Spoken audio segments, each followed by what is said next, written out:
vous avez la possibilité de créer ce qu'on appelle un email jetable. En fait, il existe des sociétés sur le web qui permettent de créer des boîtes aux lettres jetables dans lesquelles vous pouvez obtenir une adresse email. Alors, cette adresse email, en fait, elle vous servirait essentiellement, par exemple, vous souhaitez vous inscrire sur un forum qui oblige de donner une adresse email, mais voilà, vous n'êtes pas très sûr de l'utilisation, par exemple, qui sera faite de cet email que vous donnez. Est-ce que derrière, vous n'allez pas recevoir des spams? Est-ce que vous n'allez pas être pollué? Vous n'en savez pas trop rien. Vous préférez prendre un email jetable. L'intérêt de cet email, c'est que si le site se révèle sérieux, etc., rien ne vous empêche après de mettre votre véritable email.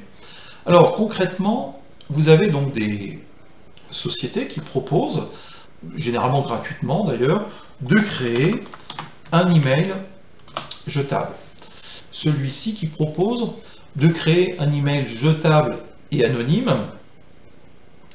Donc là, vous pouvez faire un test Claude. Alors, mettez un chiffre parce que généralement, ces sites sont très utilisés. Donc, si vous avez un prénom comme le mien très courant, il y a de fortes chances que l'email existe déjà. Et vous pouvez cliquer sur vérifier les mails. Si quelqu'un écrit à test-claude25@yahoo.com, eh bien, vous recevrez là à l'instant l'email. On va faire le test, mais j'attire votre attention sur le fait que n'importe qui peut lire le contenu de test-claude25@yahoo.com. Donc, surtout, ne donnez pas d'informations confidentielles. Donc, je vais prendre ma messagerie sur un autre écran et je vais envoyer donc un email. Voilà, je vais écrire à test-claude.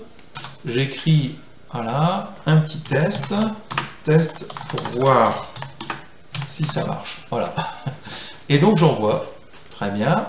Et donc maintenant, je vais faire un petit F5 sur ma fenêtre ici. Voilà, je recommence. Et ben voilà.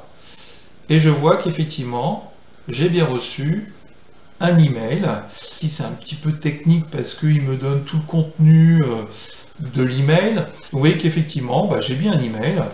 Vous avez celui-ci par exemple aussi. Donc là, par contre, il vous demande de saisir d'abord une véritable adresse et après d'indiquer pour quelle durée vous souhaitez disposer d'une adresse. Donc c'est-à-dire que là, pour que ça fonctionne, il faut que je mette ma véritable adresse. Voilà. Et j'indique que je veux, voilà, un email jetable pour une durée d'1 heure, par exemple. Donc je vais cliquer sur créer votre email jetable. Alors, afin d'identifier votre email, un email de confirmation vient d'être envoyé. Donc effectivement, je le vois. Donc l'intérêt, c'est effectivement de préserver finalement votre vie privée. Méfiance quand même parce que, on a vu que votre email pouvait être consulté par des personnes que vous ne connaissez pas. Je parle de l'email jetable. Et 2, vous avez le risque aussi que si vous inscrivez sur certains sites, le site en question, il a les moyens, en partie en tout cas, de détecter qu'il s'agit d'un email jetable. Donc, il peut effectivement vous bloquer et vous demander, non, il faut me donner vraiment le vrai email, parce que celui-là, on sait que c'est pas un des vrais emails. Voilà. Alors, il existe une alternative qui consiste, on verra ça plus tard, à créer en fait un autre email, voire plusieurs, que vous utilisez au cas par cas. L'idée en fait est très simple, c'est de compartimenter vos emails selon vos besoins. Nous verrons ça concrètement.